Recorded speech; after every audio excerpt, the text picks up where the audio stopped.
My name is Utkalika Sharma and I'm a Christian. I believe in Jesus and I make videos about him. And today, although and Happy New Year. So it's officially 2026 now. However, is it too late to reflect on 2025?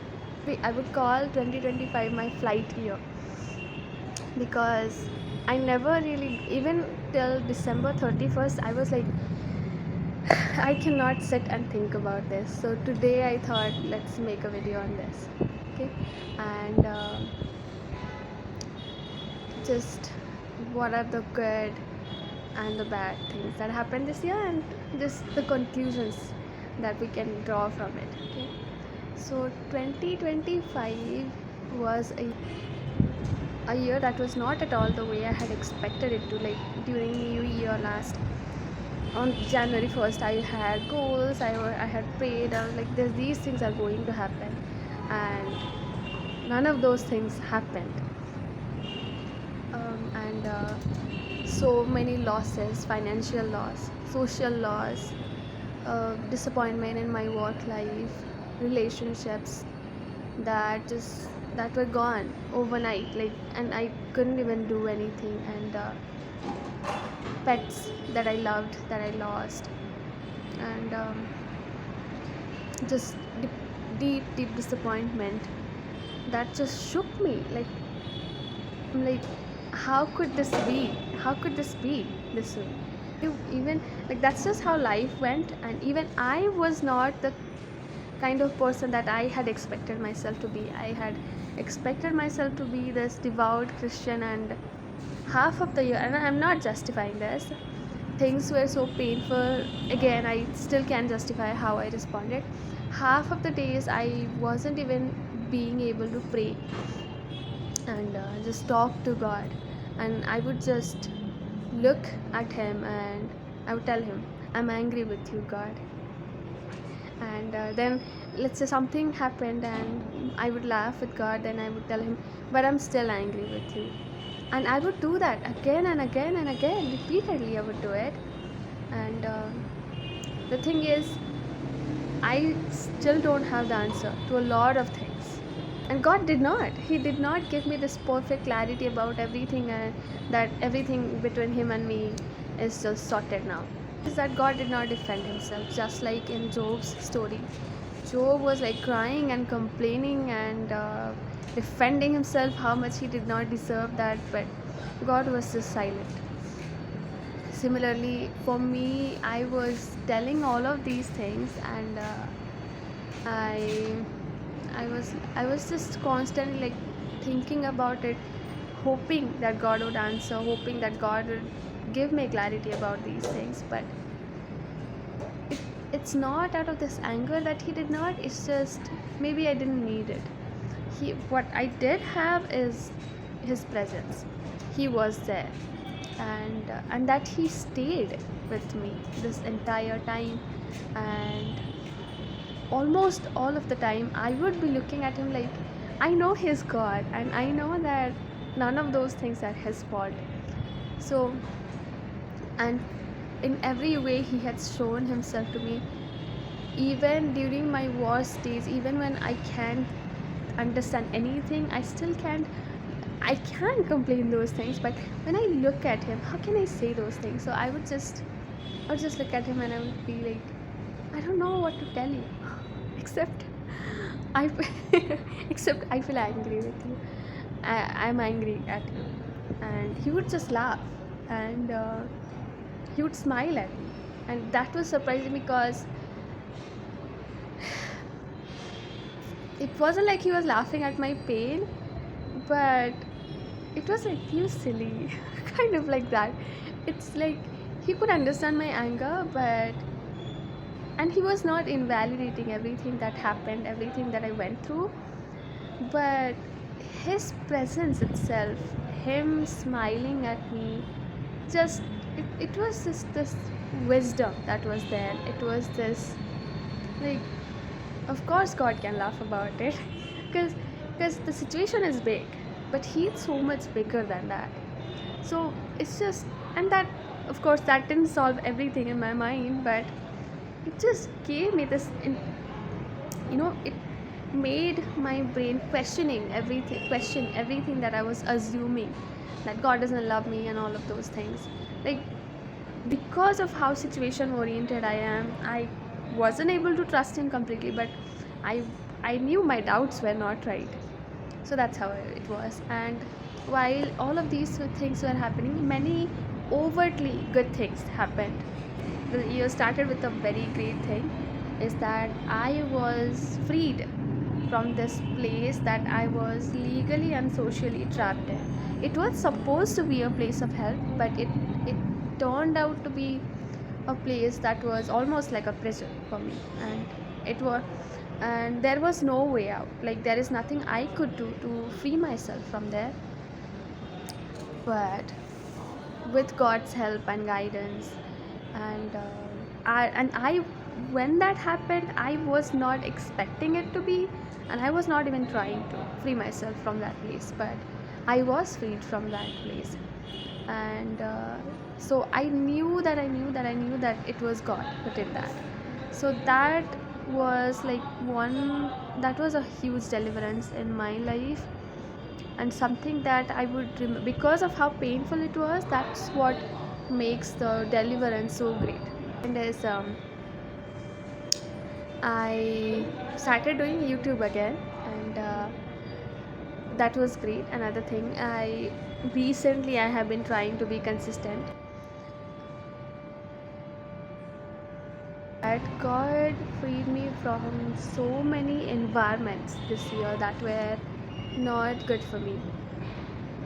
And this is something that not just last year in 2025, but this is just how it's been in these past couple of years. That's how it's been, that God has saved me from so many people, like, again and again and again. He has done it, that it was just not in my control to have any kind of boundary with them, but he did it. There was that. Even now, like, I was not, and I have not been able to afford some level of privacy for myself, but so that I can have some distance from people like that.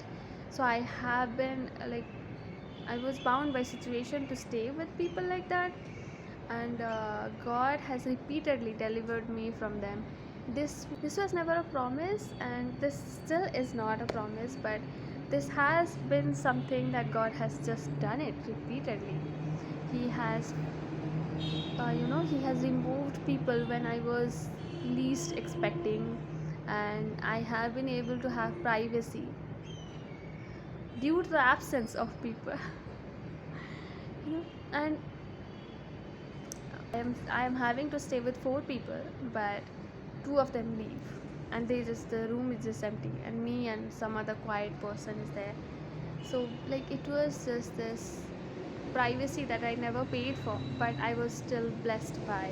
A lot of blessings in my health I have this year is that I used to, and this is not something that happened specifically in 2025. It's just happened. It has happened in the past few years, that I used to have chronic fatigue. All of the time I was tired. I would wake up and I would be tired, and I would not have energy to do anything, and I always had shallow breath. But now it's just something that comes from time to time, but overall in my life it's gone, except like during stressful days it comes.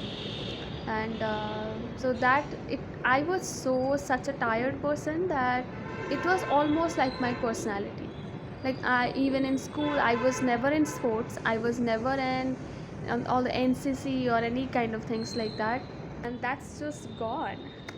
And of course it didn't just miraculously go away. It went away because of relational safety with God. It went away because life has also improved so much. It went away. Another reason is because of exercising, which I'm not best at, but God has helped me a lot. And I have also a lot energetic, and awake, which I used to feel asleep most of the time. Like even when I'm awake, as if like inside of me I am asleep, but now it's gone almost. And then even when I was this person who struggled so bad with sleep that even when I would sleep at 11 p.m., it it I would be able to fall asleep when it's like 1:30 or something. There would be days I remember I would cry, but sleep won't come to me. It's been such a blessing that now I go to bed and in 5 minutes I just am able to fall asleep. My hair was kind of stunted, and it was very practical, basic thing changes that I had to do.